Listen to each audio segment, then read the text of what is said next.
testagem para Covid aqui na China virou uma coisa tão rotineira que eu acho que as pessoas já estão acostumadas. Se você vai para um evento, você precisa se testar. Se você vai entrar numa universidade, você precisa se testar. Em alguns hospitais, dependendo de onde você está, se você não tiver testado, se você não provar que você não tem Covid, você não consegue atendimento para alguns tipos de tratamento. No início da pandemia era um negócio diferente, né? Não tinha tanta logística, tanta capacidade para testar tanta gente ao mesmo tempo. Agora tem, a tecnologia ajuda bastante nisso. A gente tem, né, um código de saúde que precisa estar verde para que a gente consiga acessar os lugares. Então, antes dessa tecnologia estar presente, o governo realmente ia de porta em porta falando com as pessoas, você precisa se testar. Agora, se você não se testa, o seu código fica amarelo ou vermelho, o que te impede de trabalhar, te impede de pegar transporte público, te impede de entrar em qualquer lugar fechado, praticamente, e mesmo em alguns parques abertos. E o medo maior realmente não é nem só a doença, é ser levado para essas quarentenas centralizadas do governo, porque são locais que não têm a estrutura adequada para receber as pessoas, né? Em Xangai, por exemplo, os centros de quarentena, a grande maioria deles não tem um chuveiro. Esses centros de quarentena estão lotados também, então é barulhento, é incômodo, você precisa lidar com um monte de gente. A regra, de modo geral, costuma ser que você precisa testar pelo menos 3 vezes negativo para ser liberado desses lugares, e existem casos de pessoas que são levadas para o centro de quarentena porque são contatos próximos de alguém que foi contaminado, mas essa pessoa não tem Covid e acaba chegando lá e se contamina. Isso aconteceu aos montes lá em Xangai. Então, o temor maior aqui em Pequim agora, eu diria, é ser levado para o centro de quarentena e a questão do desabastecimento de comida mesmo. As pessoas têm medo do que aconteça aqui, o que aconteceu em Xangai, o que levou uma quantidade bastante grande de chineses aqui em Pequim a correr para os supermercados tão logo esse novo surto foi anunciado para poder estocar comida. 这个不会，因为我感觉是北京嘛，它准备的比较充足，这毕竟比上海准备的比较充足。像咱们老百姓都是提前备货，准备家里用这些东西，都是准备的非常充实。因为这个一吃的喝的，咱们家里都自己也准备好了。再者说，我看政府也发这个新闻了，说这个物资什么的准备的挺全的，会大力供应的一个，这个也不用担心。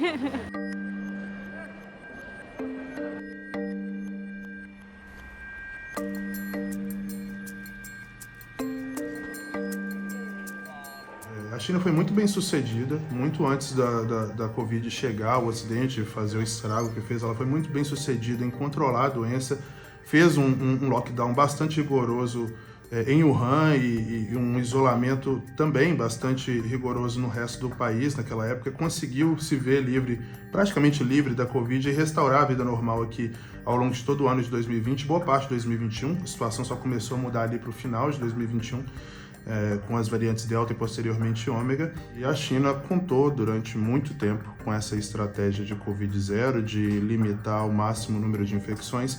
Agora eles chamam de estratégia dinâmica de Covid-0, que significa entender, né, aceitar que alguns casos vão aparecer, mas fazer o possível para poder quebrar a transmissão do vírus.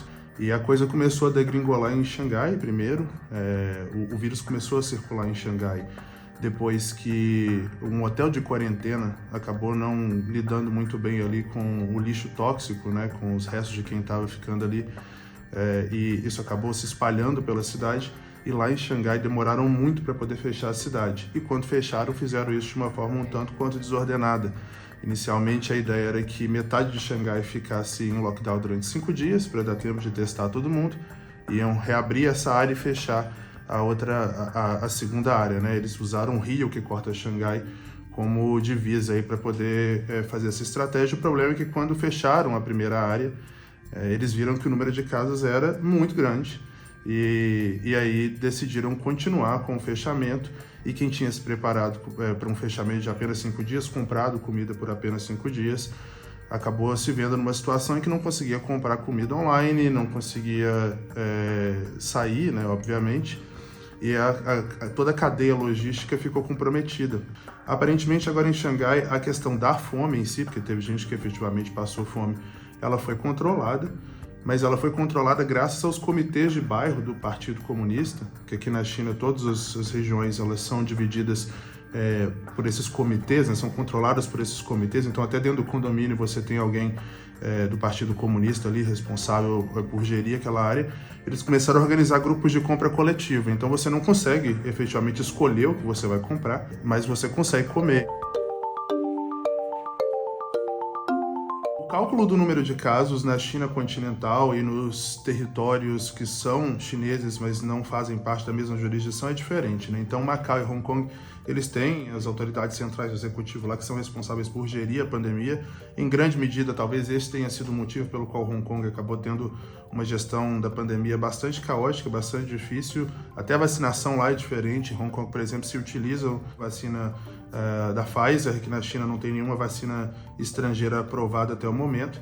E aqui na China continental, a contagem de casos ela é um pouco diferente do que a gente está acostumado no Brasil. O que eles fazem é calcular oficialmente, nesse número geral que a gente vê, o número de casos sintomáticos, e aí os casos assintomáticos eles até são reportados, mas eles não entram na contagem oficial se a pessoa não desenvolver sintomas.